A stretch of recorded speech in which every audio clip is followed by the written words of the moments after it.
মৰিগাঁও জিলাৰ মায়াগৰ বেলৰপৰীত চোৰৰ চাফাই অভিযান। মৰিগাঁও আৰক্ষী থানাৰ অন্তৰ্গত বেলৰপৰী গাঁৱৰ খাদিম আলিৰ গোহালিত চোৰৰ চাফাই অভিযান। যোৱা ৰাতি নেৰানেপেৰা বৰষুণৰ সুযোগতে চোৰে সন্ত্ৰাস চলায়। বহু বছৰ ধৰি খাদিম আলিয়ে মহ পোহপাল কৰি জীৱন নিৰ্বাহ কৰি আহিছে। যোৱা ৰাতি খাদিম আলিৰ গোহালিৰ পৰা এহাল মহ চোৰে চুৰি কৰি লৈ যায়। মহ এহালৰ বজাৰ মূল্য প্ৰায় 2,20,000 টকা হ'ব। এই সন্দৰ্ভত স্থানীয় গাঁওবুঢ়া ঘটনাটো সবিশেষ অৱগত কৰে। এতিয়া খাদিম আলিৰ কাটৰ অনুৰোধ যদি কোনো সদাশয় ব্যক্তিয়ে মহহালৰ সন্ধান পায় তেন্তে 6002901315 নম্বৰত যোগাযোগ কৰিবলৈ কাটৰ আহ্বান জনায়।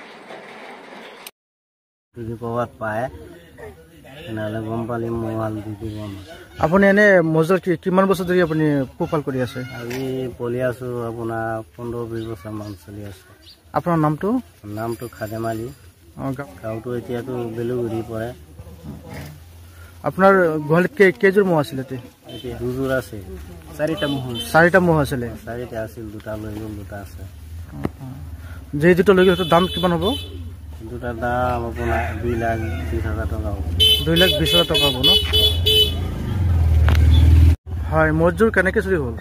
মহযোৰ আজি যোৱা ৰাতি এই খাদিম আলি গোহালিৰ পৰা আপোনাৰ 2টা মহ তেওঁৰ 2টা মহ ৰাতি 2টাৰ পৰা 3টা বজাত মহটো ইয়াৰ পৰা চুৰি লৈ গ'ল গোহালিৰ পৰা।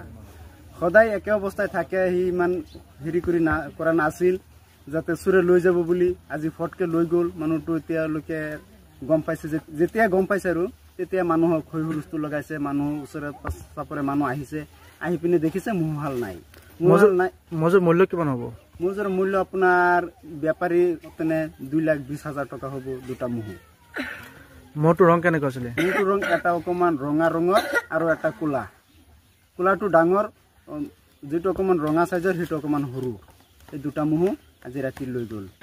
তাক ইমান দুখীয়া এটা মানুহ এই মহকেইটা ৰাখি পিনি চলে, যাতে আমি কোনোবা যদি অনুসন্ধান পাওঁ কি ফোনৰ যোগাযোগ, আৰু যাতে ৰাইজৰ ওপৰতো এটা বিনম্ৰ অনুৰোধ আছে যে যদি দেখা পায় দুখীয়া মানুহৰ কাৰণে যাতে অকণমান হেল্প কৰি দিয়ে, সেইটো আমাৰ পৰা জনাইছোঁ আৰু সকলো ভাই বন্ধুসকলক।